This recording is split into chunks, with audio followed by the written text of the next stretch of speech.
Buongiorno a tutti, ben ritrovati, buon sabato santo, alle 11:47 Rete Veneta torna in diretta con la consueta edizione straordinaria del Focus TG che come sempre dedichiamo in apertura, come sempre alle notizie che arrivano dalle nostre aziende ospedaliere, dall'azienda ospedaliera Zero della Regione Veneto per quello che concerne appunto gli ultimi aggiornamenti rispetto ai dati forniti alle ore 17 di ieri. Ecco, vediamo insieme quello che è il bollettino giunto aggiornato alle ore 8, come potete vedere da questa prima schermata al centro, nella seconda colonna numerica da sinistra, sono in aumento i casi positivi, anche se ovviamente è effetto anche dei maggiori rilevamenti fatti con i tamponi. E questo porta il totale dei casi come dato cumulativo, vedete, a 13.768. Per quanto riguarda i ricoveri in casi acuti dobbiamo registrare un leggero incremento dei pazienti in terapia intensiva, che sono 3 in più se non sbaglio, in terapia intensiva, esatto, vedete questo più 3. E questo è un dato che insomma un pochettino ovviamente deve preoccupare. Stanno diminuendo però i casi di pazienti gravi, quel meno 13 che vedete a fianco nella seconda colonna numerica, partendo ovviamente da sinistra, è l'uscita delle persone dalle situazioni critiche. Ecco, poi per quanto riguarda, questi sono invece i numeri che riguardano gli ammalati presenti in strutture cosiddette territoriali, trasferiti da ospedali per acuti, cioè da ospedali non specificamente dedicati alla cura del coronavirus, come sappiamo che ce ne sono alcuni nella nostra regione. Questo appunto è il dato aggiornato alle ore 8. Nel corso di questa nostra diretta quotidiana vi terremo informati come sempre di tutte le informazioni che possiamo darvi dalla giornata odierna rispetto a quanto è successo ieri. Casomai rivedremo qualche interessante replay nel corso, anche nell'attesa di vedere qualche collegamento in diretta molto interessante, di segnali di solidarietà, per esempio, che sono fissati per le ore 12 a Padova da parte delle forze dell'ordine, che daranno davvero un segnale piuttosto forte a tutti gli operatori sanitari. Poi magari cambieremo anche un po' gli argomenti, in attesa poi di collegarci alle 12:30 con il consueto punto stampa, con le consuete comunicazioni che arrivano dalla Regione Veneto, dal Presidente Zaia, dall'assessore Lanzarin, nell'appuntamento come di consueto nella sede della Protezione Civile di Marghera.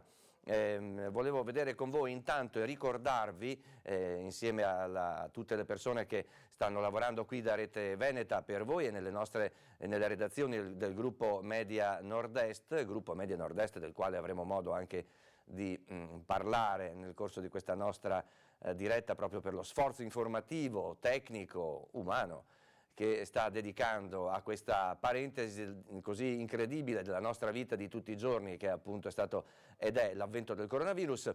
E insieme ai colleghi vediamo insieme però nuovamente quelli che sono gli inviti della nostra struttura della Regione Veneto, insieme per restare a casa e tutelare la salute di tutti.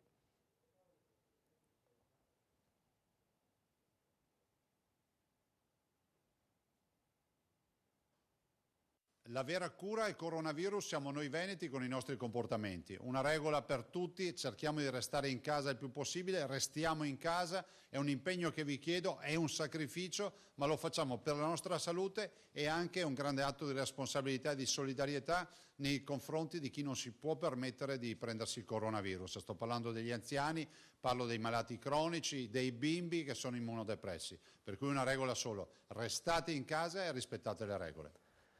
Ecco, abbiamo sentito parlare molto in questi giorni degli inviti anche dei prefetti, del Ministero dell'Interno, di rimanere a casa, di non spostarsi in questo che doveva essere il Ponte Pasquale, ma insomma non lo è più. Si parla molto delle persone che sono portate a raggiungere le loro seconde case e che appunto saranno controllate, a quanto è stato annunciato dal Ministero dell'Interno, da massicci pattugliamenti lungo le strade della nostra regione, che sapete insomma dotata di bellissime località sia di montagna, di collina che di mare. Vedremo e poi sentiremo lunedì e casomai sentiremo anche dalle forze dell'ordine come sta andando già questo sabato. Si può aiutare economicamente lo sforzo delle persone che lavorano per gli ammalati, per tutte quelle strutture pubbliche e private che lavorano insieme attraverso appunto l'associazione Helios. Vediamo insieme come si può fare.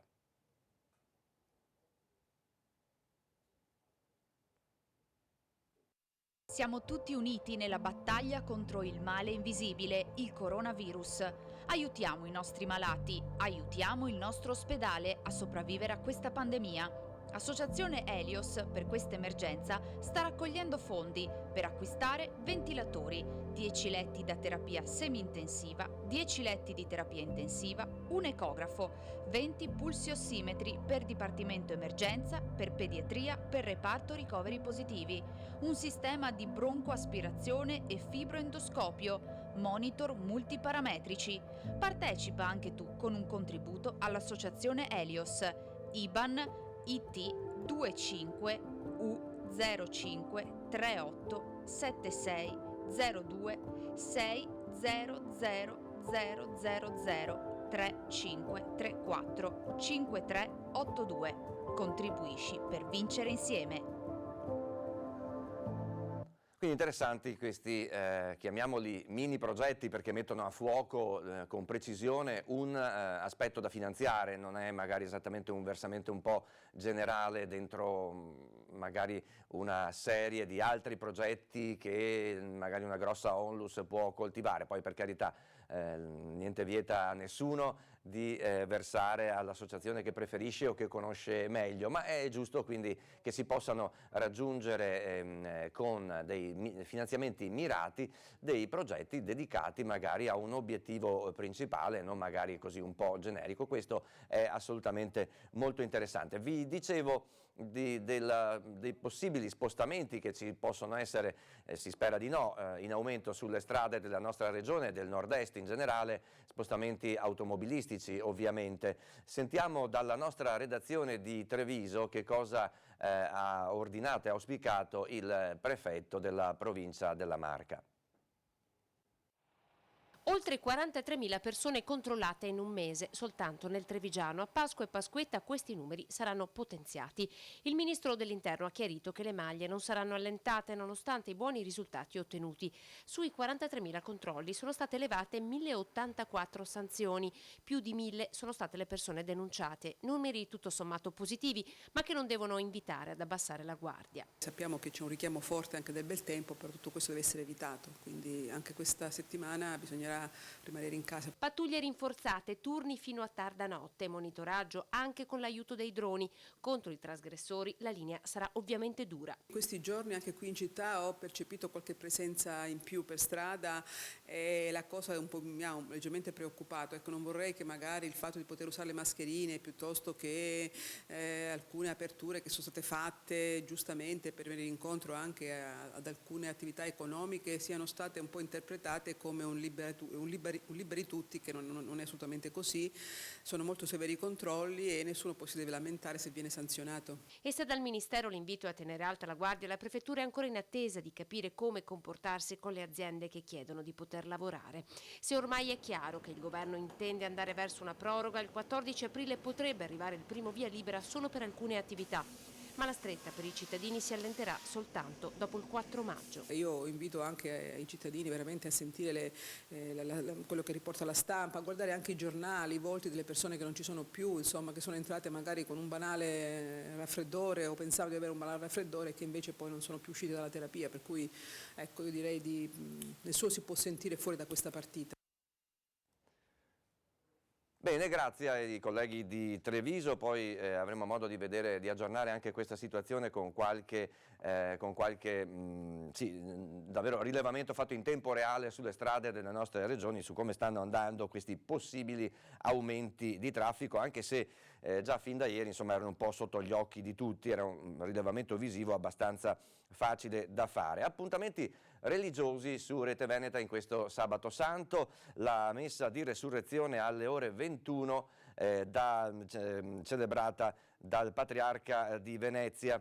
si sa, una celebrazione piuttosto lunga, densa di significati non solo cristiani, religiosi, ma anche di significati anche, diciamo, che riguardano l'esistenza di ciascuno di noi, anche se magari non esattamente praticante o osservante. Stesso appuntamento potrete seguirlo a partire dalle 22:30 dalla Basilica di Sant'Antonio di Padova, sempre in diretta sui canali di Rete Veneta, ricordo canali di trasmissione sul digitale terrestre, ma anche in diretta streaming dal nostro sito. Poi domani mattina appuntamento con le Sante Messe alle ore 10 da Venezia e alle ore 18 da Padova, sempre dalla Basilica del Santo. E la Via Crucis di ieri sera, venerdì santo, di Papa Francesco è stata veramente una Via Crucis come forse nemmeno lui, immaginiamo, e il popolo cristiano abbia mai vissuto. Vi hanno contribuito anche, per Padova ha avuto un aspetto molto particolare, perché vi hanno contribuito in un qualche modo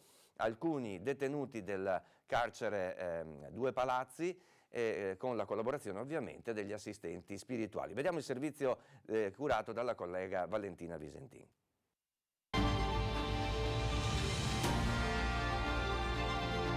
Piazza San Pietro vuota, buia, illuminata solo dalle fiaccole. La Via Crucis, presieduta da Papa Francesco per la prima volta negli ultimi 50 anni, si svolge in Vaticano e non al Colosseo. La croce, portata lungo le 14 stazioni, viene sorretta a turno da medici e infermieri del Covid Hospital del Policlinico Gemelli di Roma, da agenti della Polizia Penitenziaria e anche da Don Marco Pozza, il cappellano del carcere Due Palazzi di Padova, che insieme alla giornalista e volontaria Tatiana Mario hanno raccolto le meditazioni di questa Via Crucis. Al centro le riflessioni di chi ha vissuto il male subendolo o provocandolo, ma che ha scelto poi la via della redenzione, perché chiunque è in grado di rialzarsi e di sconfiggere il male. Questo è il messaggio del Papa. Sono gli eroi di questi giorni, i santi della porta accanto, i medici, così li ha definiti Francesco, il volto segnato dal dolore per l'umanità che, chiusa nelle case, combatte il virus. Il pontefice cammina solo per l'ultima stazione, porta la croce consegnatagli da un infermiere. Le meditazioni sono quelle di una guardia carceraria e sono parole di speranza. Con Dio nessun peccato avrà l'ultima parola. Bene, grazie e complimenti a Don Marco Pozza e a tutti gli assistenti spirituali dei carcerati delle due unità che ci sono appunto a Padova, la casa circondariale e la casa di reclusione. Per noi è venuto il momento di fare una breve pausa pubblicitaria, torneremo subito dopo con aggiornamenti di nuovo da Padova e dalle altre province del Veneto.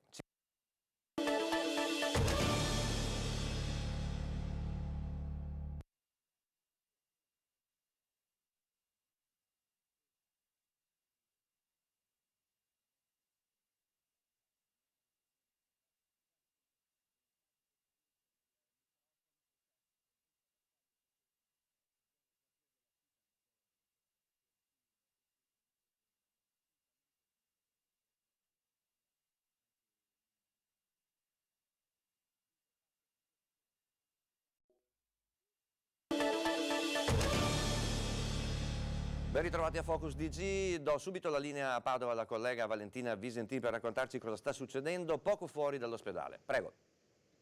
Vi faccio vedere l'immagine di quello che sta accadendo davanti all'entrata del pronto soccorso dell'azienda ospedaliera di Padova. Lo vedete schierate le macchine della polizia locale, dei vigili del fuoco, guardie di finanza, carabinieri e polizia. Hanno reso omaggio, appena adesso sono state suonate le sirene, prima l'inno nazionale e appunto un omaggio ai tanti medici del pronto soccorso e di tutti i reparti dell'azienda ospedaliera, medici, infermieri, operatori sociosanitari che stanno operando in questi mesi, questo mese ormai di emergenza. Lo vedete lì, c'è il sindaco di Padova, il direttore dell'azienda ospedaliera, il prefetto Franceschelli con il direttore del pronto soccorso, il primario Vito Cianci. Ecco, si stanno intrattenendo e stanno portando i ringraziamenti di tutti i padovani ai medici, gli infermieri che sono in prima linea. Questa è la situazione che c'è oggi, lo vedete?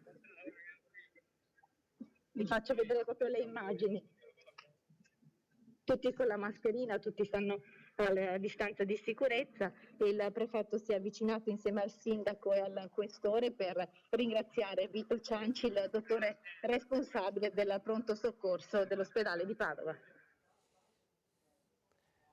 Grazie Valentina, stiamo vedendo allora appunto gli automezzi di tutte le forze dell'ordine operanti nella provincia di Padova, che rappresentano tutte le forze dell'ordine operanti nella provincia di Padova. Alle 12 e qualche minuto. Devo lasciare perché così facciamo le interviste. Certo, grazie Valentina, molte grazie per il tuo contributo. Abbiamo osato per vedere se confidavamo sul quarto d'ora accademico, in questo caso non sarebbe stato molto corretto di qualche minuto di ritardo, ma comunque hanno suonato a sirene spiegate gli automezzi che avete visto schierati in rappresentanza di tutte le forze dell'ordine che operano nel territorio provinciale di Padova per qualche minuto in segno di solidarietà e di messaggio e di vicinanza a tutto il personale del grande ospedale padovano che appunto, come saprete, insomma, nei prossimi anni verrà in sostanza sostituito da uno più moderno in località San Lazzaro, mentre presso questo che si trova in centro storico, presso questo attuale nosocomio, resteranno alcune specialità. Questo da Padova, mentre il paradosso anche di questo periodo e di questo non solo del periodo del coronavirus, ma di queste giornate pasquali all'interno del periodo coronavirus, è che la città che ha dovuto che sopporta i maggiori carichi di turismo, spesso asfissiante quasi, soprattutto del turismo mordi e fuggi, Venezia è invece la città forse più deserta d'Italia, proprio perché insomma, ci vivono solo i residenti, che sono sempre di meno. I servizi sapete che in città sono un po' più complicati che in altre zone della cintura urbana di Venezia e della città metropolitana, come si chiama da un po' di tempo a questa parte. Un videomaker del Lido di Venezia ha realizzato un breve documentario, un breve omaggio alla città al capoluogo, che in questo periodo, appunto, come detto, è particolarmente vuoto, proprio a causa dell'assenza dei turisti e della permanenza soltanto dei veneziani, che sono sempre di meno. Vediamolo insieme.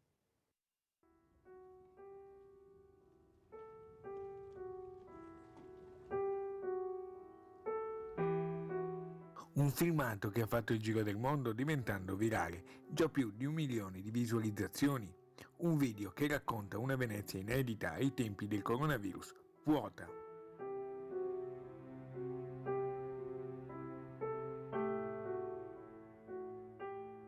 Ho avuto questa importante richiesta da una televisione straniera che mi chiedeva di documentare la mia Venezia in questo periodo così difficile per il coronavirus. Quando ho visto le immagini che avevo, ho voluto realizzare questo video che restasse per la storia di Venezia.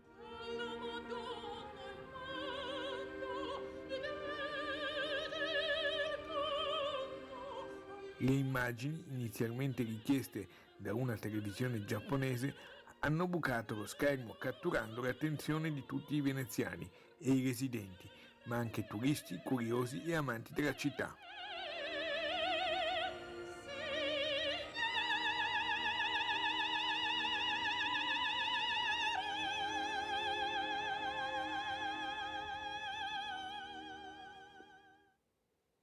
Una città monumento, ancora più monumento senza appunto l'assalto dei turisti, sembra un po' lì immobile a guardarci. Questa era appunto Venezia in questo affascinante estratto dal lavoro del collega videomaker Rizzo.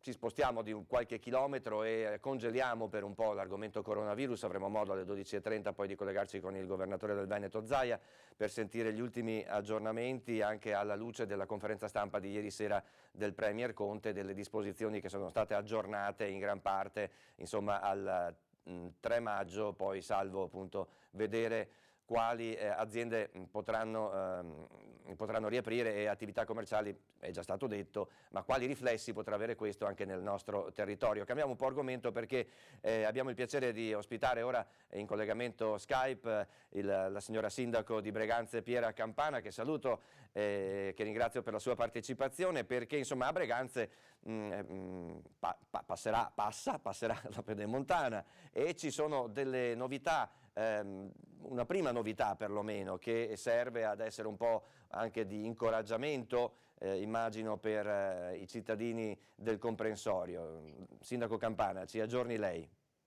Buongiorno a tutti. Sì, mi hanno comunicato ieri l'apertura del tratto di collegamento in ingresso e in uscita alla pedemontana su quello che sarà il sedime definitivo della stessa. Attualmente si entrava in pedemontana percorrendo un tratto della nostra vecchia superstrada. Ecco. Adesso l'ingresso è, diciamo, quello definitivo, anche se di fatto si attraverserà il casello senza che siano in funzione le sbarre. Quindi gli utenti, infatti mi è stato raccomandato di far presente, soprattutto agli utenti locali, che si tratta di un'apertura, diciamo così, definitiva dal punto di vista del tracciato, ma provvisoria nella sua funzionalità, perché chi entrerà di lì troverà il casello aperto. L'ingresso è autorizzato, si andrà a pagare ovviamente al casello successivo, quello al quale si pagava già da qualche mese, insomma. E quindi in sostanza, sindaco, quale miglioramento questo potrebbe dare, insomma, all'economia, ai cittadini, insomma, della zona? Allora, sicuramente si tratta di un ingresso più agevole, perché l'attuale ingresso comunque qualche criticità ancora l'aveva, e poi diciamo che è soprattutto un segnale positivo, perché ci dice che i lavori stanno proseguendo già da più di 2 settimane, quasi 3. I cantieri in realtà nella nostra zona hanno riaperto dopo un periodo di stop dovuto ovviamente alla necessità di adeguarsi alla normativa di protezione, di prevenzione, insomma, del contagio da coronavirus. Ero stata informata infatti dall'ingegnere della SIS che i cantieri stavano per riaprire. Si procede ovviamente non a ritmo pieno, perché anche le maestranze che possono spostarsi sul territorio sono quelle delle aziende locali, delle ditte locali, però i lavori stanno proseguendo nella nostra zona. Questo ci conforta, perché è desiderio di tutti vedere finita quanto prima la tratta della pedemontana al casello di Breganze e anche poi verso Bassano, perché questo comporterà sicuramente un alleggerimento del traffico locale, dei disagi e per chi percorrerà pedemontana ovviamente il vantaggio di avere un'autostrada a disposizione. Ecco, lei si ricorda quando è stato dato in zona il primo colpo di ruspa, perché questa opera, insomma, ha subito delle vicissitudini, insomma, non da poco anche nel Vicentino, anzi forse soprattutto nel Vicentino. Sì, diciamo che da quando è stata fatta l'inaugurazione dell'avvio dei lavori di tempo ne è passato. Per Breganze i disagi, devo dirlo, sono stati molti, perché il nostro tratto è sicuramente il tratto più sensibile, quantomeno nella provincia di Vicenza, se non in tutta la pedemontana, sia per l'importanza e l'impatto che ha sul territorio il tracciato, il casello, il fatto di andare in trincea, e sia perché abbiamo perso quella che era la superstrada a scorrimento veloce che avevamo prima, la nostra nuova Gasparona, e quindi per lungo tempo abbiamo sofferto della presenza di una viabilità molto molto ridotta. Attualmente la situazione è un po' migliorata, perché la complanare, che è stata attivata già da 2 mesi ormai, ci consente di percorrere il tratto almeno da Breganze a Thiene con uno scorrimento comodo e veloce, ecco. Però abbiamo sicuramente avuto molti disagi, e quindi il nostro interesse primario è che i lavori finiscano quanto prima e si possa tornare a una normalità che sarà una nuova normalità, ma che insomma ci consentirà poi di valutare eventuali misure anche sul traffico locale, perché molto del traffico pesante purtroppo si è spostato all'interno del centro abitato, con tutti i disagi che questo comporta. Che previsioni avete di conclusione dei lavori, almeno per quanto riguarda il vostro stralcio? Ma allora, inizialmente si parlava di aprire in primavera il casello e questo abbiamo visto che di fatto non può avvenire. Io mi auguro che per l'estate, entro l'estate possa aprire il casello. L'ultimazione del tratto era comunque prevista a fine anno. Temo che il tutto slitterà nel 2021 inevitabilmente. Ho capito, d'accordo. Senta, io la ringrazio per la partecipazione, le auguro insomma nel limite del possibile e nei limiti di legge buona Pasqua, che questa cosa ci costringe un pochino anche ad essere abbastanza ritirati e speriamo anche che la superstrada in territorio di Breganze possa veramente venire completamente aperta. Lei pronostica appunto il 2021, magari con qualche anticipo, appena potremo tornare anche alla normalità lavorativa un po' tutti. Ecco, era il sindaco di Breganze, Piera Campana, che saluto e ringrazio per la sua partecipazione alla edizione straordinaria di Focus TG di questo Sabato Santo. Io direi allora che potremmo eventualmente, chiedo anche alla regia un'eventuale conferma, anticipare la pausa pubblicitaria per poi trovarci...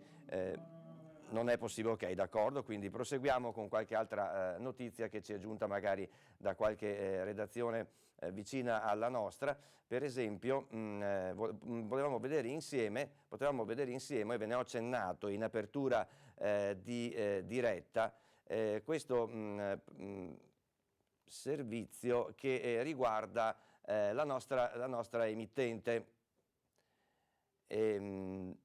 Chiedo scusa, adesso lo vediamo subito. Sapete che insomma, ve ne ho accennato rapidamente, siamo impegnati con tutti i colleghi da diverso tempo sul fronte dell'informazione più completa possibile, anche così come sostenuto dal nostro editore, con l'obiettivo che più informazione c'è e più persone possono eventualmente rischiare meno, insomma salvarsi la vita dal coronavirus.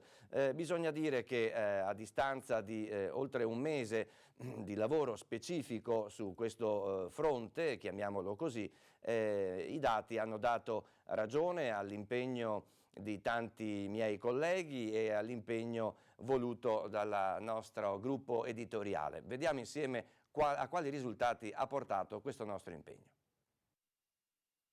Media Nord-Est è il primo gruppo televisivo locale in Italia per ascolti certificati Auditel. A marzo il network, guidato dall'ingegnere Filippo Iannacopoulos, che ha nella sua galassia le emittenti venete Antena 3, Rete Veneta e Telenord-Est, oltre a Tele 4 in Friuli Venezia Giulia, ha consolidato la propria leadership a Nord-Est, registrando la miglior performance nel panorama nazionale dell'emittenza locale. Con un ascolto medio record e contatti giornalieri che hanno sfiorato il 1,5 milioni di telespettatori, il gruppo Media Nord-Est, nato nel 2017, è ora ufficialmente il primo in Italia. Sempre al vostro fianco, mentre crollavano certezze in un periodo buio per tutti noi, le nostre emittenti hanno svolto con serietà e autorevolezza il vero servizio pubblico. Palinsesti stravolti per raccontare passo dopo passo e con sole notizie certificate l'evolversi dell'emergenza sanitaria legata al Covid-19 nei nostri territori. Interviste, approfondimenti, confronti, opinioni, sempre in diretta, sempre in edizione straordinaria, anche per combattere il diffondersi dell'epidemia da fake news. Al vostro fianco a ogni ora per aggiornare o semplicemente tenere compagnia nelle lunghe giornate passate tra le mura domestiche, dal tutto chiuso al mondo attraverso il piccolo schermo delle nostre TV. Ecco perché abbiamo trasmesso in diretta le messe di Papa Francesco, le funzioni celebrate dal Patriarca Moraglia, dei vescovi del nostro territorio e la preghiera dal Santo di Padova. Abbiamo pensato a tutto, stravolgendo i palinsesti, per dare ancora più voce ai nostri telespettatori, garantito compagnia e un sostegno con la ginnastica da fare in salotto, la TV dei piccoli e le ricette. Anche noi siamo donne e uomini, madri e padri. Ci possiamo ammalare e far prendere dall'ansia, volti ed espressioni nascoste dalle mascherine, ma non potevamo mollare. Non abbiamo guardato ai disagi personali, alla fatica, al bilancio, ai profitti in un momento in cui i contratti crollano per la crisi di artigiani e imprese perfino nel ricco Nord-Est. In questo periodo abbiamo tutti messo al centro del nostro operato i soli telespettatori. È per loro che il lavoro ha acquisito un senso profondo in questo periodo buio, è diventato vicinanza, ascolto, condivisione, forse ha perfino salvato vite umane. Coscienti dell'importanza del nostro ruolo ed oggi con un carico maggiore per essere i primi in Italia, non tradiremo mai il patto con chi ha scelto di vivere con noi. Grazie. Grazie a tutti i nostri telespettatori e ora una breve pausa pubblicitaria.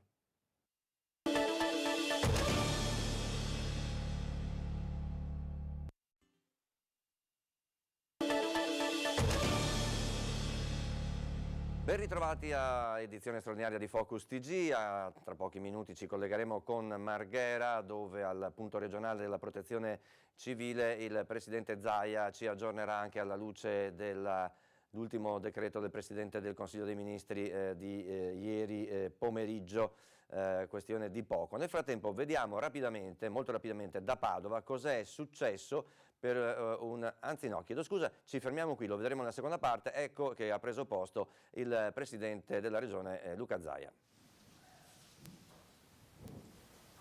Buongiorno a tutti. Tanto un saluto. Poi volevo dire che il farmacista ha battuto tutti i record, no? Per chi non lo vedesse, noi abbiamo il farmacista di Marghera, si dice così. Che farmacia è? No, per dire il nome, cioè, che è sempre presente alla conferenza, quindi lo salutiamo e grazie. E allora andiamo subito, un saluto a tutti, un saluto anche a coloro che sono in diretta. Darei subito i dati e dopodiché due riflessioni, anche perché ieri è stata una giornata particolare e importante rispetto ad alcuni temi. Allora, 190.000, quasi 191.000 i tamponi che abbiamo fatto in Veneto, abbiamo 18.111 persone in isolamento,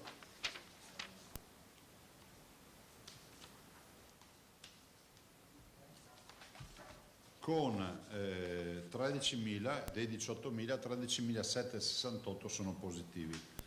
Allora, ieri sera il professor Crisanti mi ha mandato le prime foto, anzi mi ha mandato i primi messaggi, ho chiesto io se avevo anche un video, ve lo farò avere, della macchina in funzione, quindi la macchina ha iniziato a lavorare. Ringrazio il professor Crisanti con tutto il suo team per il lavoro, visto considerato che la macchina riesce a fare, se va a regime, con i reagenti che ci facciamo in casa, circa 9.000 tamponi da sola quella macchina, quindi è stata una...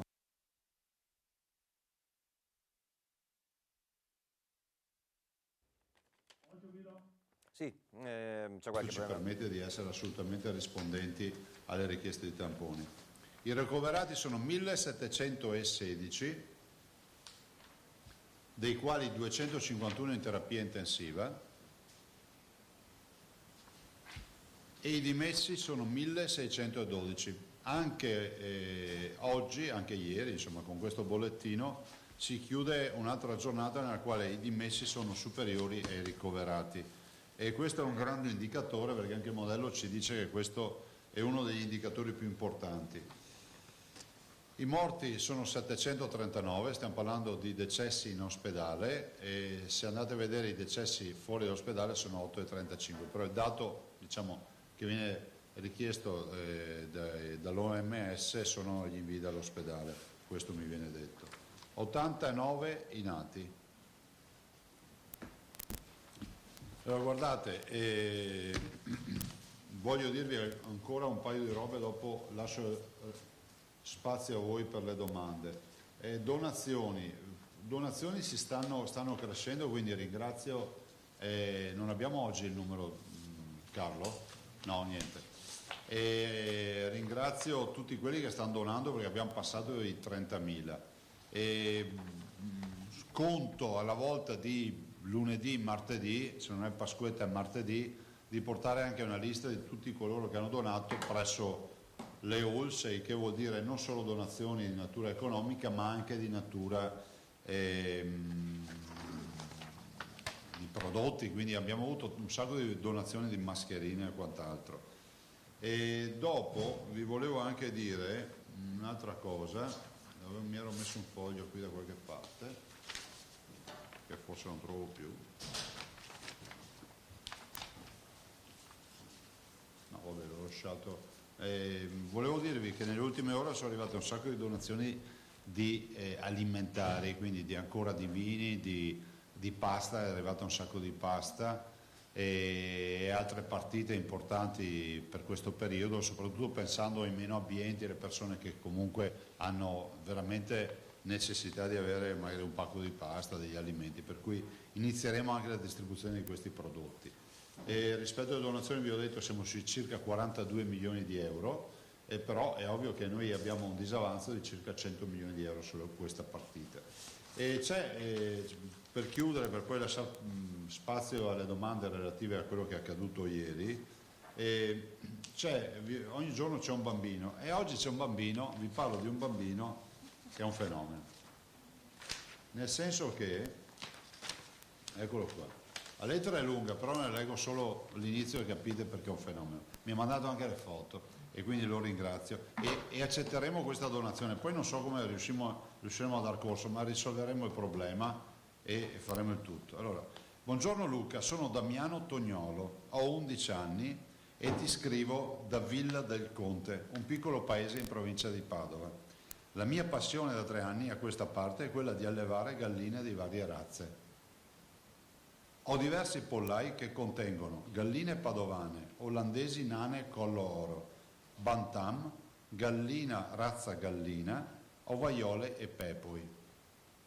Quello che posso donare sono uova fresche e feconde 20-25 da regalare alla protezione civile. Se le metti in incubatrice o sotto una gallina che sta covando nascono i pulci. Come incubare uova di gallina? Mi manda tutte le istruzioni di come devo fare, sono 3 pagine di lettera. Ma la pubblicherò perché è una roba eccezionale e alla fine appunto mi dice, ovviamente le galline nascono i pulcini e alla fine mi dice vedrai dopo 6-8 mesi faranno le uova, le prime 30 non sono feconde, poi se vuoi incubi con lo stesso metodo. Cioè guardate che è una roba unica, mi ha mandato anche le foto delle galline. Ed è vera perché io alla stessa età facevo più o meno le stesse robe, io lo facevo con i conigli che poi vendevo e ho tutte le foto delle galline razza per razza e quindi noi accetteremo da Damiano la donazione delle 20 uova, troverò un contadino che me le infila sotto una gallina che sta covando o compreremo, guardate, oppure siccome il prezzo di incubatrici mi ha anche messo il modello di incubatrice, non sto scherzando. Sì, mi fa, puoi incubarle in una 24 borrotta automatica, è la marca più buona che conosco. La temperatura mettila a 37,8 e riempi una vaschetta d'acqua, non aprire mai l'incubatrice. Dopo una settimana sposta le uova, quella al centro, mettile ai lati, ci sono 3 pagine di istruzioni. E poi diciamo che il Veneto non ha futuro, questo è il futuro. E quindi, guarda, a sto punto compro la incubatrice, me la tengo in ufficio e li farò nascere in ufficio. A 11 anni? 11 anni veneti, se dà da fare, ragazzi. Avete visto che ragazzini ci scrivono. E quindi ringrazio Damiano Tognolo, accetteremo le 25 uova, faremo nascere i pulcini e come dice lui, non mi ha detto e poi li macellerai e farai una cena, mi ha detto poi faranno le uova, le prime 20-25 non saranno feconde e reinizi il giro. E questo è il futuro. Domande ragazzi? Prego. Ieri c'è stato il decreto del governo su queste che ha confermato sulle zone in sostanza con qualche piccola riapertura. Si profilano però delle riaperture legate al silenzio assenso, alla regola del silenzio assenso delle prefetture, prima tra tutti per quello che ci riguarda, quella di Fincantieri annunciata per lunedì. Ora, qualche preoccupazione c'è, anche perché questa regola del silenzio assenso di fatto a volte è una regola che scatta perché le prefetture non riescono a essere responsabili. Quindi insomma, prevedi qualche misura stringente di prevenzione a questo riguardo? Allora, rispetto alle imprese, noi non possiamo chiudere imprese che sono definite aperte, no? perché questa è una misura che deve essere concordata col governo per fini di sanità pubblica e quindi deve avere una firma di un'ordinanza assieme al Ministro della Salute. Allora, penso che si va a conclamare quello che vi sto dicendo io da giorni, che il lockdown non esiste più, che parlare di ancora misure restrittive davanti a 3/4 dell'Italia o metà Italia che sta aprendo, tu hai citato Fincantieri, avrà 4.000 lavoratori, 4.500 lavoratori, ma io ho guardato tutte le filiere che si possono aprire dai negozi piuttosto che le imprese, direi che a questo punto abbiamo una riserva indiana nella quale ci sono i poveri che non riescono ad aprire. Io ad esempio ho sempre sostenuto che abbiamo la filiera della moda, vi ricordo che la moda è la prima filiera italiana per fatturato, il lusso eccetera, che oggi viene ancora ritenuta, cioè è difficile spiegare a uno dei nostri della moda, il Renzo Rosso della situazione, piuttosto che il Benetton o altri, che apre Fincantieri e non può aprire uno stabilimento che produce jeans o magliette. Ma ne prendo atto, non è polemica, però io a questo punto programmo sapendo che non c'è più lockdown. Allora a questo punto mi concentro sui cittadini, sulle misure di protezione sui cittadini, perché oggi il tema degli assembramenti piuttosto che il tema dell'isolamento fiduciario che abbiamo voluto intraprendere non esiste più. Cioè la politica, la strategia cambia. Tanto è vero che stiamo scrivendo l'ordinanza, domani immagino ve la presenteremo, perché l'ordinanza la vogliamo riemettere, però avrà un cambio di strategia, si concentrerà di più su quello che sono i dispositivi piuttosto che su alcune restrizioni che alla luce di quello che sta accadendo ovviamente rischiano di sparire. Però non vi anticipo nulla perché è pur vero che dobbiamo fare un'analisi approfondita rispetto a alcuni temi. Prego.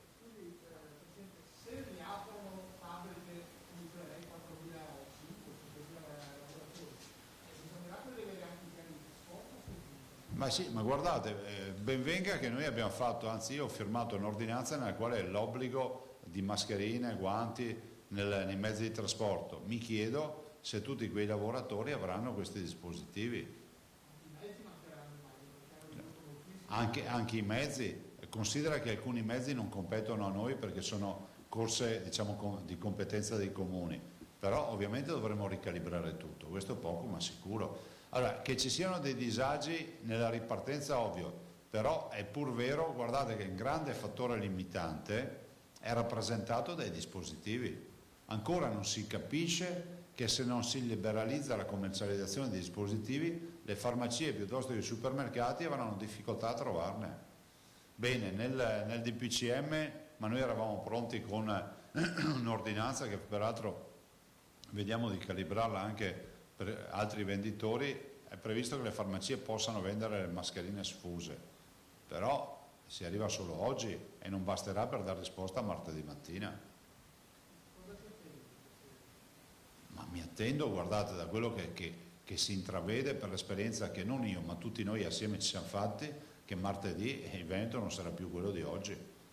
Cioè nel senso che la ripartenza sarà avvenuta e parleremo ancora di misure, ma saranno misure impraticabili, visto e considerato la mole di aperture che ci saranno. Io non sono contrario alle aperture, non sono contrario alle aperture. Bisogna farle però a rischi zero o quasi zero. E i dispositivi, come abbiamo visto dai dati che vi ho dato anche ieri, avete visto i dati che vi ho dato sui medici, infermieri, eccetera. I dispositivi, se ce li hai, funzionano. Cioè noi andate a fare, vi farò fare un focus sulle terapie intensive, che penso che più virus di là non ce ne sia. Anzi, ricordiamoci di farlo, i positivi sul totale delle terapie intensive. Quando vedrete il dato direte, cioè effettivamente lì siamo sicuri che portavano le mascherine, e malattie infettive, facciamo i due settori, anzi le infettive sono ancora più, diciamo, sono quelle più ancora a rischio, facciamo le infettive. Abbiamo 1600 letti di infettive, quindi infettive pesano in Veneto, vedrete il dato dei positivi sulle infettive che ci dice che chi ha la mascherina si protegge. Quindi a questo punto, alla luce dei dati che vi ho dato ieri, il problema non è aprire tutto, il problema è mettere in sicurezza chi è presente nell'aprire tutto. Capite che quindi quando dicono ma gli altri paesi non hanno mai chiuso niente, probabilmente hanno adottato dispositivi che noi ancora oggi non abbiamo per la cittadinanza.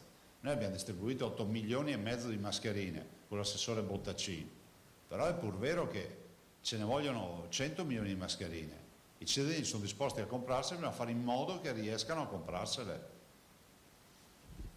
Altro?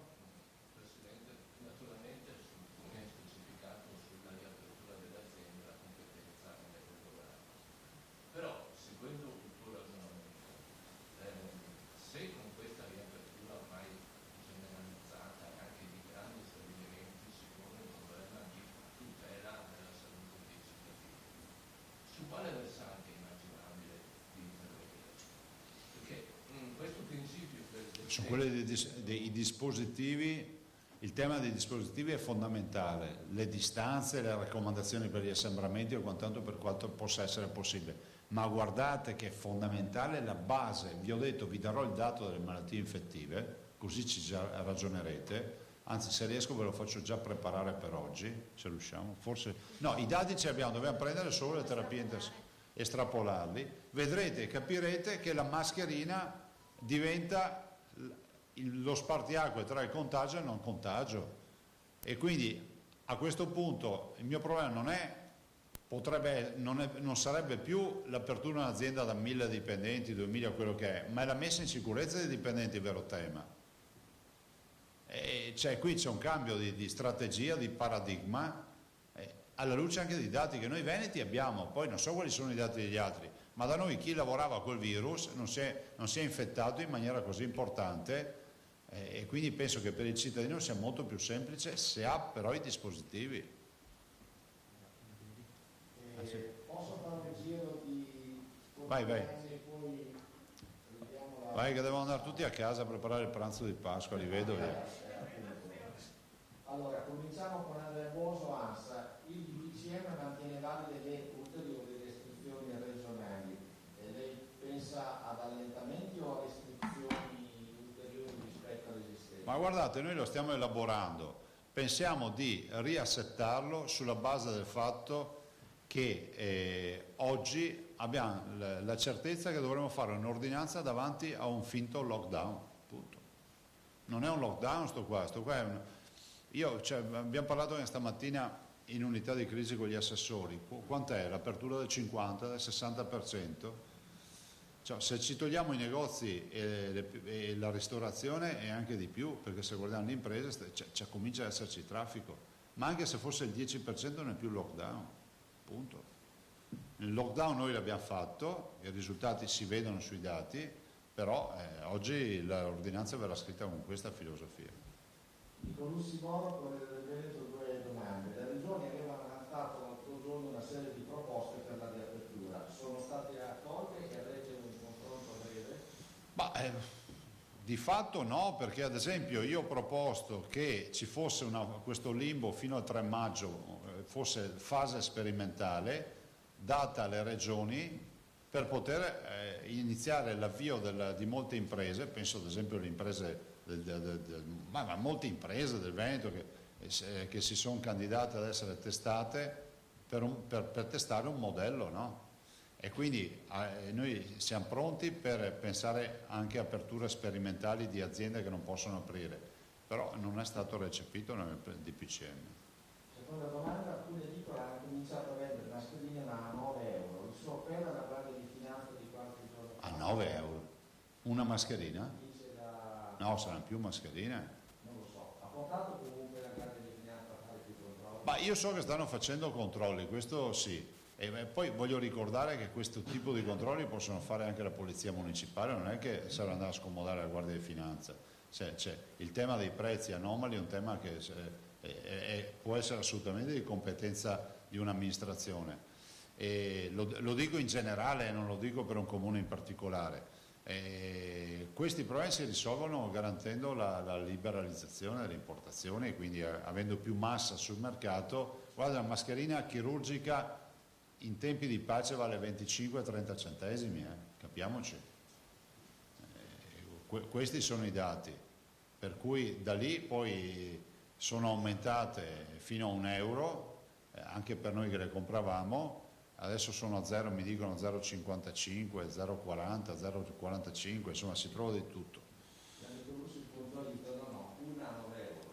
Una a €9, guardate, io la finirei sta farsa di far vedere sempre lo scontrino del caffè in piazza San Marco, che l'abbiamo capito tutti, che se uno arriva ancora con uno scontrino del caffè in piazza San Marco, per favore fate un articolo su questo fenomeno che va a consumare il caffè a piazza San Marco e poi si lamenta, no?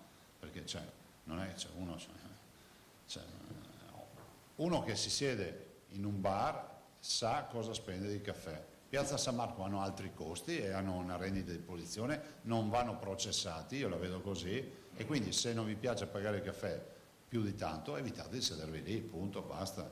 Però solo una mascherina a €9 direi che è gravissimo, anche perché stiamo parlando di un dispositivo per tutelare la salute di una persona, e siccome non costa €9, io non ho memoria di una mascherina che costi €9, ma neanche la FPP3, scusa, la PFF3, scusate. Segnalazioni su mascherine anche da €12. Ma segnalateli alla Guardia di Finanza, cioè è un abuso, non so che reato si possa ipotizzare, però guardate, a me sembra una roba. D'Angela Pellegrino del Gattutino chiede: questo cambio di strategie che lei ipotizza dalla nuova ordinanza, insieme alle riaperture decise dal governo, non rischia di abbassare la percezione del rischio da parte dei cittadini? No, perché dipende che strategie mettiamo in campo, ancora non siamo in grado di anticipare. Domani, dai, alla volta di domani, brutto parlarne a Pasqua, ma ne parliamo domani mattina. Abbiamo il direttore Basso. Ma lo sentite anche voi, l'odore di brodo? Che c'è qualcuno che si deve fare il brodo. A proposito, ieri sono stato accusato di aver ridicolizzato uno di voi perché ho detto sembra in pigiama. C'era uno in pigiama, ricordiamo che c'era uno fuori dalla porta in pigiama, non è che ho fatto una battuta sull'abbigliamento di qualcuno, e mi hanno scritto: come si permette a dire a una persona che era in pigiama? Era in pigiama. Siete testimoni, no? Confermano tutti. C'era un signore in pigiama a queste robe non si possono dire, politically correct, e era 00:45, si sarà sveglia tardi. Domenico Basso chiede: la sua ordinanza potrebbe vedere obblighi di mascherine per tutti in Veneto al netto della reperibilità? Guardate, io vi dico solo questo, che se fossero reperibili sarebbe fondamentale prevederlo, e questo è un consiglio indiretto ai cittadini: copritevi il naso e bocca. Adesso lo dico io che non ce li ho coperti per motivi pratici adesso, ma sono in sicurezza perché ho delle persone, lei non parla, non respira, è in apnea, e loro due hanno la mascherina, ma anche la signora è senza mascherina, perché sennò il linguaggio dei segni sarebbe impossibile da fare. L'ultima domanda di Alberto Minati, poi lasciamo la parola ai colleghi presenti. Ieri il Presidente ha detto che le spiagge devono essere pronte a ripartire. Tra i codici ateco del nuovo DPCM però non ci sono le attività di organizzazione delle spiagge. Un gestore del Lido di Venezia lamenta chiedendo come si può essere pronti se non sono autorizzati dalle sede. Stiamo valutando anche questo aspetto. Colleghi? Io volevo fare questa osservazione che più o meno ci siamo resi conto, ho l'impressione che ci sia molta più gente per strada da quando si è detto che siamo arrivati al plateau e tra poco c'è la discesa. Lei ha paura per quello che potrebbe capitare domani? No, guardi, primo, c'è più gente per strada perché con la modalità del silenzio assenso sulla deroga molti hanno aperto. Questo è il vero tema. I cittadini stanno comunque tenendo, perché sarebbe dai responsabili dire che i cittadini non tengono rispetto alle prescrizioni. Ragazzi in giro non ne vedete, basti pensare a questo, che sono uno degli elementi simbolo di questa quarantena. La quarantena se l'hanno giudicata i ragazzi, punto, c'è niente da discutere. Tutti abbiamo fatto sacrifici, ma loro ne hanno fatti di più, punto. E per quanto riguarda l'abbassare la guardia, i cittadini sanno che noi abbiamo un indicatore, ce li abbiamo qui, no? i fogli. Il nostro indicatore è questo, guardate, dove sono. Se non funziona, questo numero salirà sempre di più. È brutto dirlo, ma questo è il punto di caduta. Se qualcuno pensa che l'apertura significhi Femo Baldoria, tutto come prima, no. Ci arriveremo a quel giorno, ma bisognerà avere un attimo di pazienza, il che non vuol dire che vivremo ancora segregati. Potremo fare le robe che facevamo prima con più attenzione e acquisendo anche, come si può dire, una cultura rispetto alla tutela della salute che sarà diversa. E forse, come si può dire, ci aiuterà anche a prevenire altri guai di salute che non sono coronavirus. Il fatto di utilizzare spesso una mascherina, di avere più igiene rispetto alle mani, di fare quelle robe che magari prima non facevamo. Insomma, abbiamo tutte le mani con la dermatite bruciate da tutti questi alcol, da questa roba che mettiamo su, dai guanti, eccetera. Questo comunque aiuta ad un approccio che è sicuramente più asettico, no? È molto più sterile di quello che avevamo prima.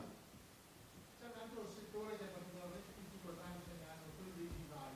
In Veneto sono si portano a casa oppure non hanno. In altre regioni la cosa è un po' più, sembra sia un po' più flessibile. Avete più intervenire su questo? Guarda, sì, lo stiamo valutando. Ci sono due aspetti che ti voglio sottolineare.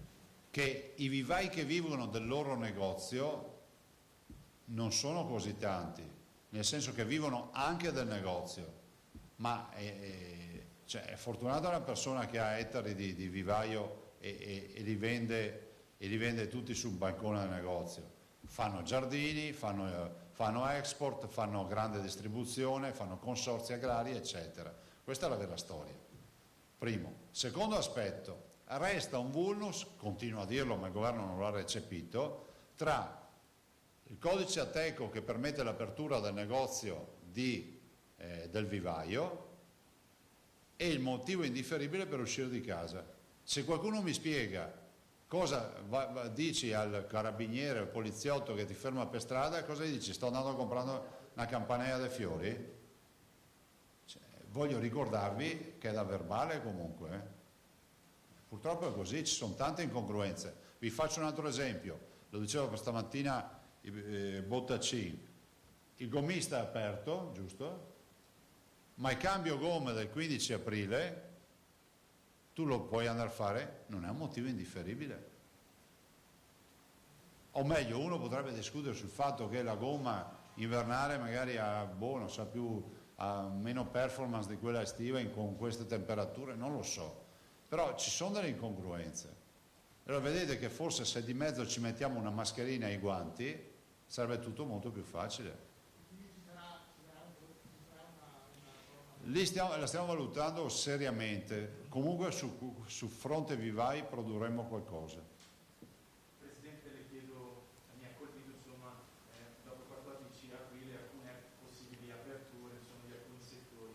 Decidesse lei quali settori riaprirebbe subito o darebbe insomma la possibilità di... Ma guardate,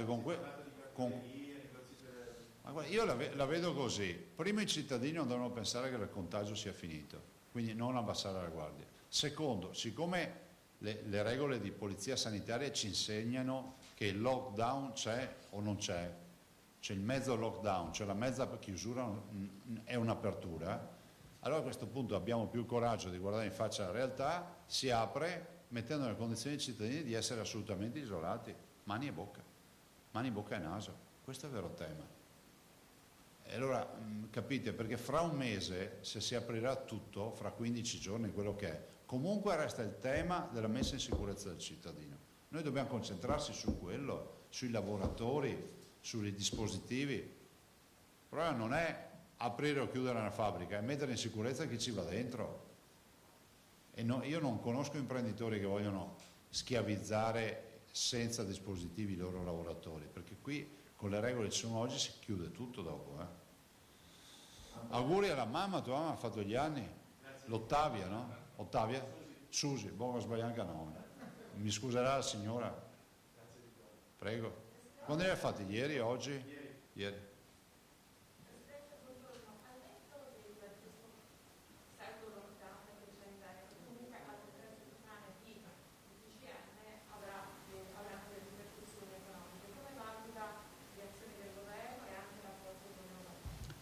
Guardate, io sul rapporto per l'Europa resto fermo del fatto che l'Europa oggi non c'è, punto. Vediamo un sacco di dibattiti, abbiamo capito che per aiutare i paesi in difficoltà dobbiamo avere il parere dell'Olanda, che deve dire se è d'accordo o no, di altri paesi che magari non hanno avuto i guai che abbiamo avuto noi. Dall'altro devo dire che il tema dei miliardi di euro, di 400 miliardi di euro, è sicuramente allettante, no? Però poi se vai a vedere cosa significa, dobbiamo capirci, se il tema è vai in banca o ti arrangi, cioè, io sento molti imprenditori che leggendo questo profilo dicono guarda, non funziona. Io poi sono preoccupato del fatto che non sia un intervento che va ad avvantaggiare coloro che le imprese ce le hanno solo sulla carta, coloro che comunque sono abituati a infilarsi dentro in queste forme di finanziamento.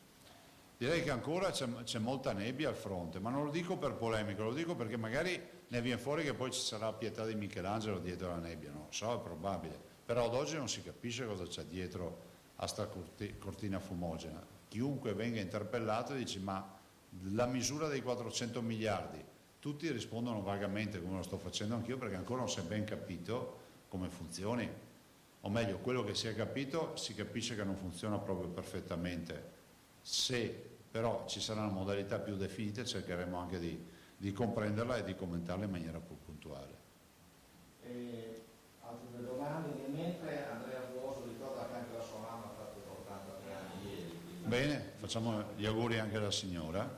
Piero R. del giornale di Vicenza chiede innanzitutto se la Regione sta programmando un via libera ai lavoratori privati per fare test sierologici a pagamento per aziende e lavoratori. Sì, guarda, questo ne ha parlato proprio l'assessore Ranzarin e noi siamo dell'idea che sia libera questa attività, un'attività libera in modo tale che compatibilmente con la disponibilità sul mercato, perché se non troviamo noi i reagenti probabilmente ne hanno di base perché hanno dei contratti ma non avranno capacità di fare grossi numeri. Cioè, io sento alcune aziende dire ma sì, io lo faccio ai privati, io sono dell'idea che debbano essere liberi, però immagino che i privati che fanno analisi, fanno tamponi potranno fare 500, 600, 1000, ma poi si fermano perché sono numeri paurosi per un'azienda che eroga anche altri servizi sanitari. Dai dati si vede che l'azienda ospedaliera di Padova ha avuto meno decessi e molti più dimessi. Che risulti a lei, i medici stanno analizzando se ci sono state cure differenti e più efficaci di altre? No, i protocolli sono più o meno gli stessi, cioè nel senso gli stessi. E il tema è che bisogna vedere bene i dati, leggerli bene, cioè letti così. La clorochina, credo che intenda dire è quello che racchiude reumatoide. Ma sono stati utilizzati questi farmaci. Poi sapete, bisogna vedere anche i flussi, le età medie dei pazienti caricati in terapia intensiva, perché se faccio un esempio, penso a Verona carica i pazienti delle case di riposo che hanno avuto problemi, è ovvio che magari l'esito della contabilità sia più negativo di una realtà che ha caricato pazienti più eterogenei, perché Padova ad esempio ha caricato pazienti tanto eterogenei rispetto magari a uno che si ritrova a casa di riposo a fianco e deve caricare pazienti la cui età media è più elevata. L'ultima domanda per quanto mi riguarda, sempre da Nicolussi, dice i sindacati della polizia penitenziaria chiedono, ma hanno mandato una lettera per chiedere tamponi nelle carceri che sono un problema. È uno degli altri temi che stiamo affrontando e considerate che sì, diceva l'assessore che ne abbiamo anche parlato ieri, però c'è un tema, noi dobbiamo finire i tamponi sui dipendenti, che sono comunque oggettivamente quelli più a rischio, perché fino a prova contraria, le case di riposo e poi a cascata ovviamente abbiamo sempre i malati a casa che hanno bisogno del tampone all'inizio, 2 tamponi alla fine nel giro di 24 ore che devono essere negativi per avere la patente di negatività e insomma, è abbastanza complessa. Se non si fanno tamponi come qualcuno vorrebbe, perché non c'era una capacità di farli, ma non di personale, di proprio reagenti e poi di processarli. Il Corriere Sposato poi oggi è una mozione d'ordine rispetto alla stampa quotidiana. Posso chiedere io una cosa più semplice? Un attimo che... No, messa così, però no, era una battuta. Sì, certo. No,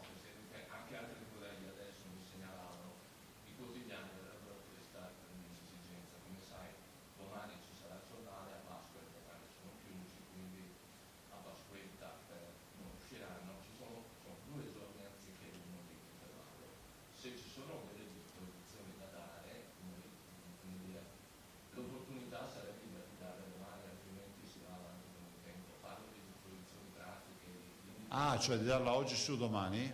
Sì, perché siamo... Non ce la facciamo ragazzi, mi spiace ma non ce la facciamo. Lunedì siamo sotto data. Guarda, cioè, anche averlo saputo prima non ce la facciamo perché noi stiamo leggendo tutte le carte del PCM, stiamo vedendo quali sono i passaggi. No, perché sennò, guardate, ve l'ho detto prima, mi spiace dirlo il giorno di Pasqua, perché avremmo evitato anche noi volentieri di non dirlo il giorno di Pasqua. Quindi voi riaprite Pasquetta? Sì, il primo giornale esce martedì. Sì, quindi Pasquetta, quindi qui noi ci vediamo a Pasquetta.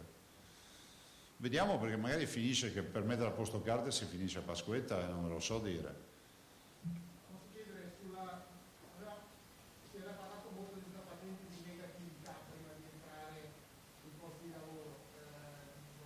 No, stanno lavorando, c'è l'Università di Padova e anche Verona, ieri peraltro ho incontrato anche il professor Crisanti, però vi dico che siamo ancora in una fase molto sperimentale, nel senso...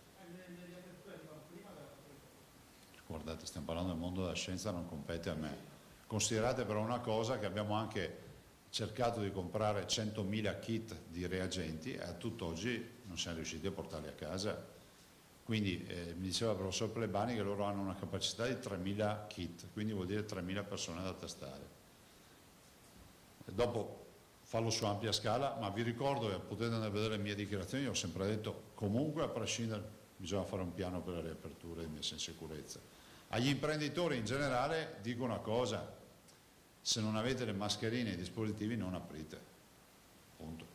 Perché i lavoratori, soprattutto, lo sottolineo, soprattutto nelle aziende dove c'è ammassamento, allora per carità, se uno è un'azienda agricola e c'è un lavoratore sul trattore, uno installa, un altro che sistema l'AIA è un'altra roba, ma dove c'è ammassamento, cioè c'è lavoro di squadra in processi produttivi dove c'è poca distanza, dove c'è tanta gente, c'è carico di persone su spazi chiusi, ci vogliono i dispositivi. Comunque io confermo che le SPISAL lavoreranno a pieno per i controlli. Sempre. Vi daremo il bollettino quotidiano. Anche perché abbiamo squadre, si dicevano che noi non abbiamo le squadre per controllare, avete visto che numeri facciamo? Cioè migliaia di controlli facciamo. Posso una curiosità? Prego. Siamo lasciati con una casa di riposo, con un'ala positiva, Sì. un'altra... Stanno ancora verificando anche dal punto di vista ingegneristico e tutto questo aspetto. Sì, sì. E per questo non vi ho detto il nome della casa di riposo, per evitare di onte o dire cazzate su cose che magari poi non hanno una base scientifica. Posto ragazzi? Ci vediamo domani? Grazie. Ah sì, no, fermi, mi ero dimenticato una roba. Tra le tante donazioni vi faccio vedere, prego, portatelo avanti, grazie.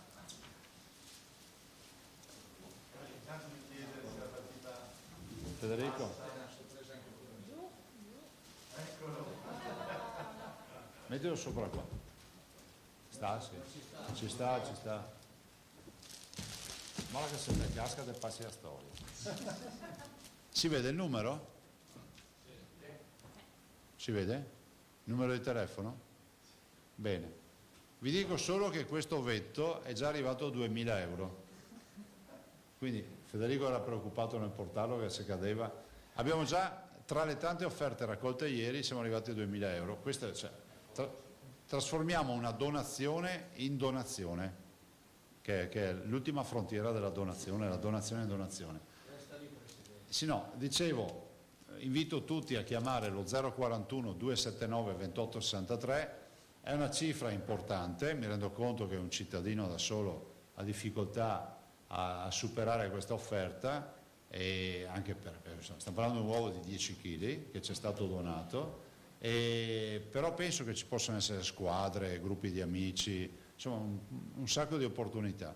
Considerate che abbiamo deciso che i soldi raccolti li diamo per fini benefici in questo caso, siccome è una donazione della donazione e quindi abbiamo deciso questo, ovviamente sempre fini benefici sanitari, daremo il nome dell'associazione E quindi invito tutti a continuare queste offerte, sabato e domenica comprese, come diceva il famoso Aiazzone, no? Diceva isole comprese, nel senso che al telefono rispondono sia sabato che cioè oggi, domani e anche Pasquetta, per cui non trovate la giustificazione di dire ma tanto c'è festa. Per l'uovo non c'è festa, tanto è vero che domani qualcuno lo romperà l'uovo. E peraltro devo anche dire che non so cosa ci sia dentro, per cui c'è anche la sorpresa del regalo, perché a noi l'hanno donato, quindi magari qualcuno voleva fare anche una sorpresona e quindi noi cediamo il pacchetto intero. Quindi magari uno ci guadagna anche, non lo so. Certo che è pesante da tirare sul giusto. Grazie a tutti, ci vediamo domani. Ma sai, scade quando nessuno offre più. No, nel senso che io farei Pasqua, Pasquetta e ci metterei anche martedì. Mercoledì lo chiudiamo e facciamo la consegna. Beh, insomma, io spero che non ci fermeremo mica a 2.000 euro, cioè, continuare. Fate un'associazione temporanea per comprare l'uovo. Fino a ieri non si è fatto vivo nessuno per fatti illegali, aste, e quindi è ancora, abbiamo ancora fiducia di essere liberi per martedì, nel senso che non si potrebbe fare, ma insomma, a fin di bene, cioè, se guardiamo tutte queste robe allora non facciamo più niente. E quindi confido. Io appello a qualche imprenditore, sarebbe bello dire 1 milione di euro per l'uovo, 500.000 euro per l'uovo. Beh, insomma, ci sono imprenditori che mi ascoltano, che ci seguono. Guarda, qui è una lista di un sacco di donazioni anche di questa mattina. Ma queste sono solo di stamattina, insomma, poi ve le dirò pian piano i prossimi giorni. E voglio anche darvi una lista delle donazioni. Sicuramente ci sarà qualcuno che si fa vivo. Grazie a tutti comunque. Grazie e buon sabato e buona vigilia. Grazie. Beh, insomma, abbiamo ricevuto delle notizie confortanti dal punto di vista appunto del dato che emerge tra ricoverati e dimessi, che avevamo già visto in apertura di diretta, vedete, e poi tra le varie cose c'è invece la preoccupazione del governatore Zaia sul tema in particolare del cosiddetto lockdown, di questa variabilità del lockdown. Altro argomento piuttosto interessante è stato quello, se avete fatto caso, delle mascherine, che appunto ci sono appunto delle situazioni di mancate forniture, di sequestri di mascherine, di speculazione delle mascherine, e poi insomma abbiamo potuto sorridere, e ne approfitto per fare anche a nome vostro i complimenti al giovanissimo Damiano Toniolo di Villa del Conte, che a 11 anni è un espertissimo, ormai possiamo dirlo,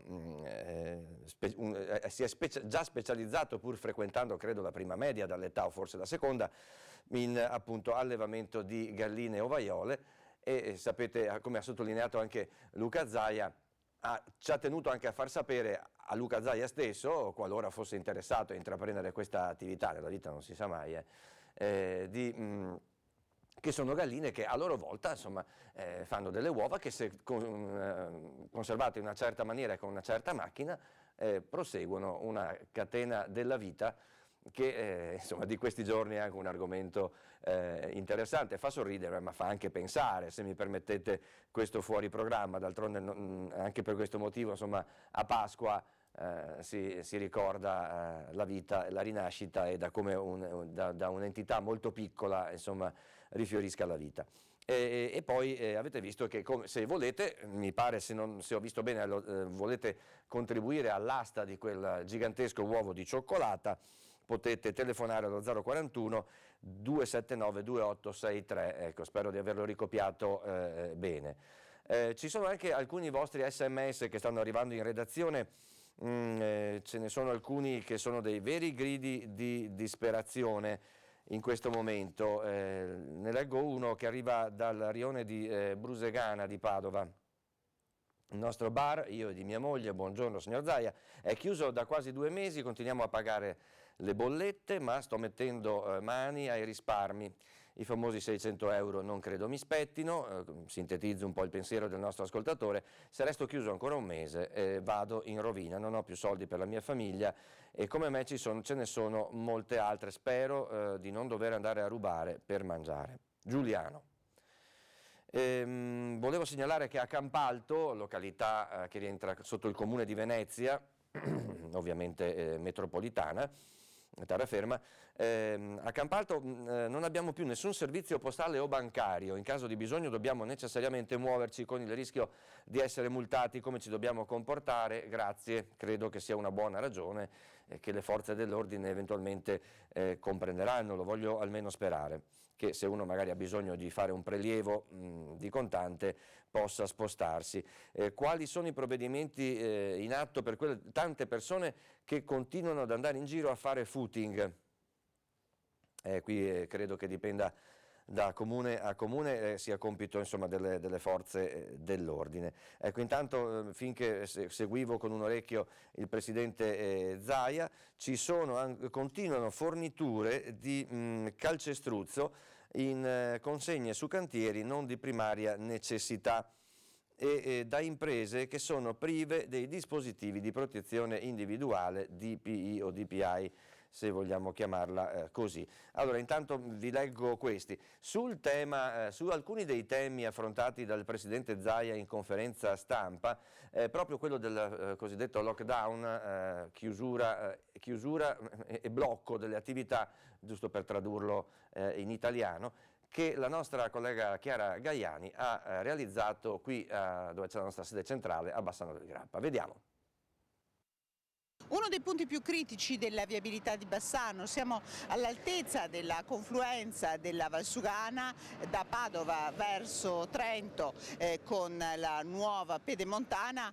Parlare di lockdown sicuramente è forte vedendo il traffico che c'è in questo momento e tenete conto che è 12:20. Punto cruciale della viabilità di Bassano, strada di collegamento nord-sud per eccellenza. Parlare di code non si può, ma il traffico, sia quello pesante sia le auto e i furgoncini, è evidente. Questa è la situazione in direzione di Rosà. Questa è la situazione uscendo da Bassano in direzione Trento.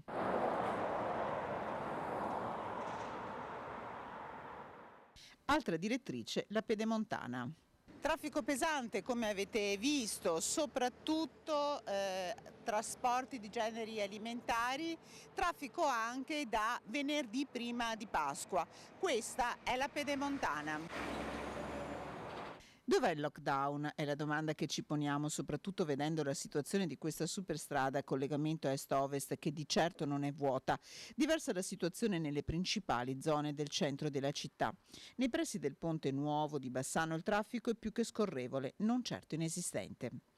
Situazione tranquilla anche nel resto del territorio cittadino, anche se, come potete vedere, davanti ai negozi aperti i parcheggi sono praticamente pieni. A controllare il territorio carabinieri, polizia, ma nessuna traccia della polizia locale della città, che il sindaco Elena Pavan dovrebbe invitare a verificare che tutti gli spostamenti siano motivati e che chi si muove lo faccia nel pieno rispetto delle regole. Si avvicinano 3 giorni cruciali, il lungo fine settimana di Pasqua, il tutti a casa e i controlli nelle prossime ore saranno più importanti che mai.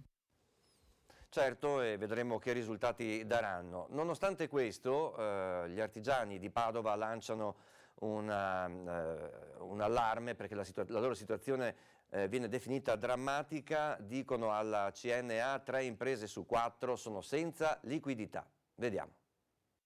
Credetemi, viene fuori una rivolta perché le persone hanno bisogno di pagare i fornitori, hanno bisogno di pagare i dipendenti e le persone hanno una dignità.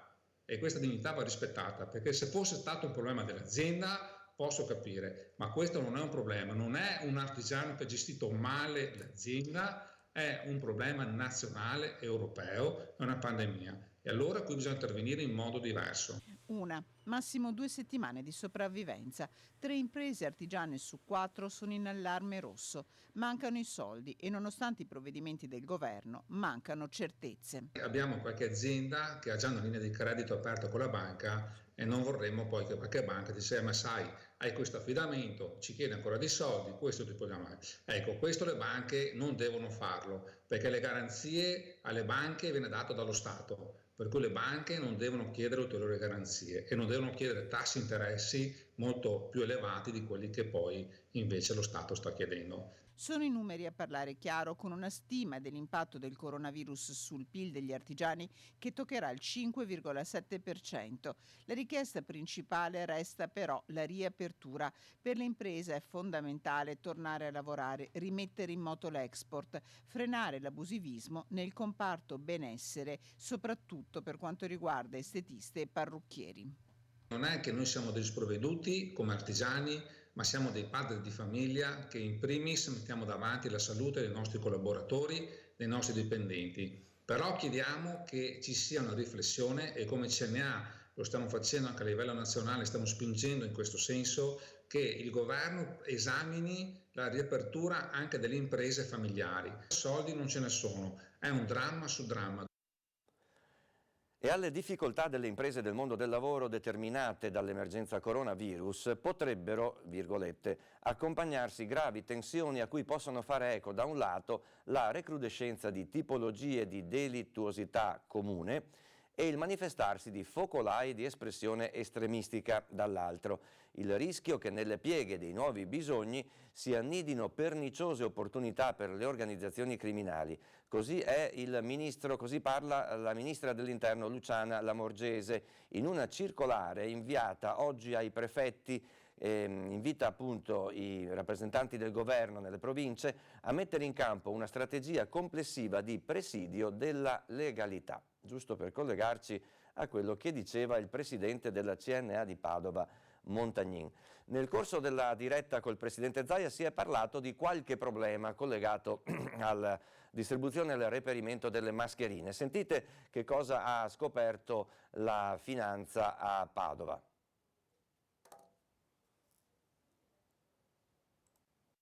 Un'operazione della Guardia di Finanza di Padova per la verifica di casi di aumenti ingiustificati dei prezzi dei beni considerati di interesse primario nell'ambito della prevenzione dal contagio di coronavirus ha permesso di individuare 2 parafarmacie che vendevano mascherine protettive con ricarichi rispettivamente del 490% e del 2400%. La prima parafarmacia, in centro città, aveva in magazzino più di 2000 mascherine suddivise tra chirurgiche e FPP2 che venivano commercializzate ad un prezzo compreso tra i 3 e i 10 euro, nonostante il prezzo d'acquisto oscillasse tra i 10 e 80 centesimi. Nella seconda parafarmacia gli uomini della finanza hanno sequestrato 2700 mascherine, anche qui divise tra chirurgiche e FPP2, vendute a prezzi esorbitanti nonostante fossero state comprate a circa €1. I titolari dei 2 esercizi sono stati denunciati e le mascherine sequestrate e date alla Protezione Civile. Invece alla Campagnolo sono state confiscate ben 150.000 mascherine. Sentiamo da chi e perché. Le mascherine erano state importate dalla Cina in modo regolare, 150.000 dispositivi bloccati e confiscati in dogana dalla Protezione Civile del Veneto e la ditta Fratelli Campagnolo. Di queste mascherine 30.000 sarebbero state donate, le restanti invece vendute a prezzi competitivi a imprenditori della zona. Questa è la dichiarazione dell'azienda che esprime l'amarezza per quanto accaduto. E torniamo anche a parlare dei dati che sono stati forniti dal presidente Zaia.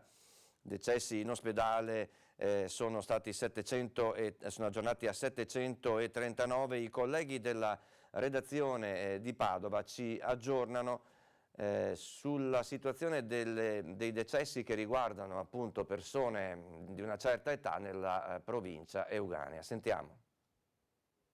Si allunga la lista degli anziani morti nelle case di riposo del Padovano. In ospedale a Schiavonia è morta una 91enne di Teolo che era ospite nella casa di riposo al parco di Galzignano, dove si trovano ancora 50 persone, tutte contagiate, e 8 ricoverati in ospedale. Morto anche un 69enne della residenza per anziani di Monselice. Salgono così a 19 i decessi all'interno della struttura. In totale nelle ultime ore sono 5 i morti nel Padovano, tutti anziani ricoverati negli ospedali della provincia. A Schiavonia è mancata una 75enne residente ad Arzer Grande. Fortunatamente non ci sono stati nuovi decessi all'interno della casa di riposo Scarmignan di Merlara, che si ferma così a 25 e si prepara a festeggiare la Pasqua con dolci e fiori offerti dai cittadini agli ospiti rimasti. C'è però anche un'altra buona notizia che arriva da est, nella casa di riposo Santa Tecla, una delle più grandi della Bassa Padovana. Tutti i 206 tamponi eseguiti sono risultati negativi, la conferma arriva dal sindaco Roberta Gallana. Appuntamenti su Rete Veneta con le celebrazioni del Triduo Pasquale. Questa sera, vi ricordo, dalle ore 21 il patriarca Francesco Moraglia presiederà la celebrazione della Messa di Resurrezione dalla Basilica di San Marco, ricordo, dalle ore 21 su Rete Veneta, e a seguire dalle 22:30 la Messa di Resurrezione celebrata, suppongo, dai frati della comunità della Basilica del Convento di Sant'Antonio a Padova. Quindi ecco, questo è l'appuntamento. Potrete seguire sia appunto il patriarca alle 21 da Venezia che i frati guidati ovviamente dal priore della comunità dalle 22:30 dalla Basilica del Santo. C'è invece un sacerdote a Castelfranco che molti sacerdoti in queste settimane hanno cercato di fornire ai fedeli della loro parrocchia la Santa Messa utilizzando Facebook, oppure qualcuno ha anche acquistato un canale YouTube, ottenuto un canale YouTube, e qualcun altro, per non trovarsi proprio solo in parrocchia, in chiesa a celebrare la messa, si è inventato una certa soluzione, come questa a San Floriano di Castelfranco. Vediamo.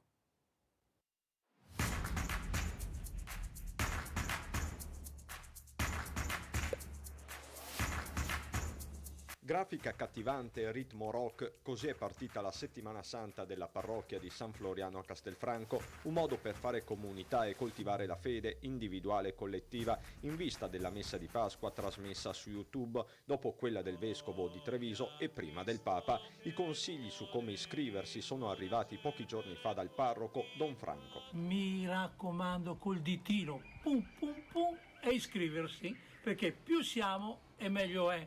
E così la parola del Signore raggiunge tante persone. È così che il canale YouTube ha già raccolto più di 200 iscrizioni, ma le vie del Signore sono infinite, pure quelle social, con Don Franco che ogni mattina posta e condivide su Facebook e WhatsApp brani del Vangelo e pensieri di Sant'Agostino. Già, ma com'è cambiata la fede ai tempi del coronavirus? Forse una fede che è entrata più profondamente nella persona, al di là della ritualità, al di là della liturgia, una fede che forse scopre la verità più profonda della fede, il rapporto personale con Dio. E sarà una Pasqua diversa per tutti, una Pasqua che Don Franco si augura sia di cambiamento. Dopo questa pandemia deve essere un segno di cambiamento, che è il segno della qualità della vita, come una vita fatta di servizio, di partecipazione e di collaborazione. Una vita che non sarà più una vita per noi, ma sarà una vita da condividere con gli altri. Grazie e buona Pasqua a tutti.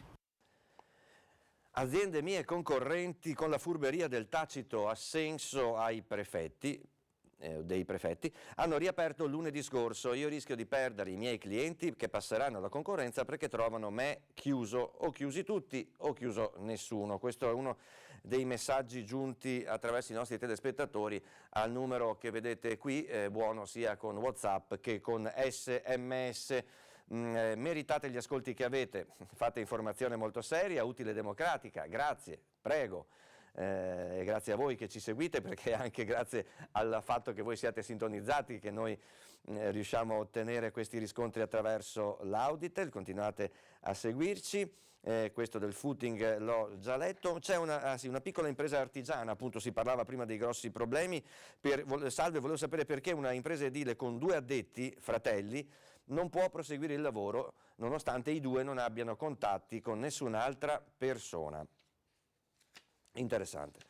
Senza dubbio, qui è sempre molto difficile districarsi, credo non sia facile nemmeno per le forze dell'ordine a questo punto.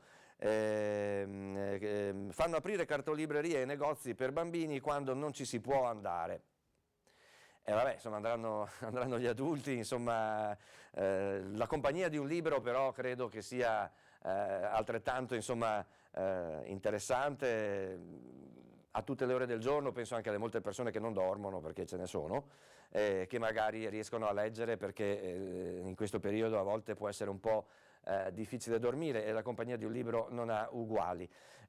Insomma, bisogna anche qui forse magari organizzarsi, mandare avanti uno della famiglia come si fa per la spesa, insomma, credo io, adesso, perché sarebbe interessante. Ore 11 di oggi, quindi fresca fresca, quartiere Sacra Famiglia di Padova, pieno di gente, 0 controlli. Grazie. Aprite le fabbriche del settore calzature.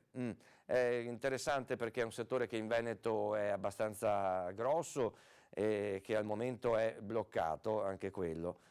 Questo è una cosa interessante.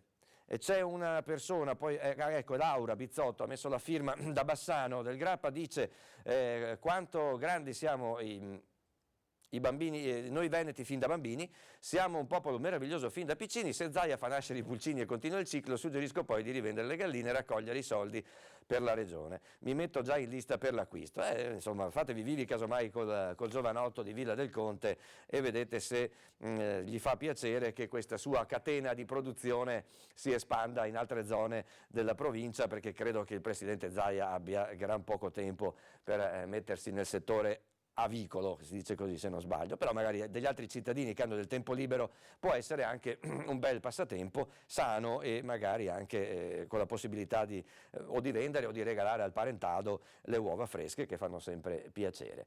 In conclusione di questa prima parte di diretta vi propongo un breve servizio su come Cittadella vigilerà, ritiene appunto di vigilare sulla Pasqua dei cittadellesi e non solo, utilizzando questi ormai molto diffusi droni, questi diciamo piccolissimi velivoli radiocomandati. Vediamo insieme il pezzo.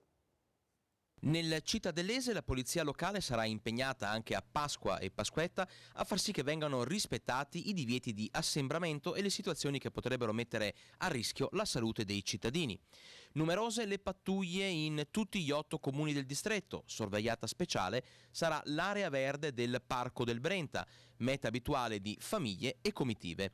Oltre agli agenti saranno operativi anche dei piloti professionisti dell'aeronautica civile per monitorare con i droni tutta la zona. Occhio quindi anche in riva al Brenta, non si può esagerare anche lì. Con questo servizio così particolare, con queste vedute dall'alto del caro fiume Brenta, noi chiudiamo questa prima parte di diretta che abbiamo iniziato poco prima di mezzogiorno nel nostro canale. Vi lascio alla riproposta di quanto ha comunicato ufficialmente al popolo veneto il governatore Zaia nel consueto appuntamento delle 12:30, al termine del quale ritorneremo in diretta dai nostri studi. Buona continuazione e anche buon pranzo.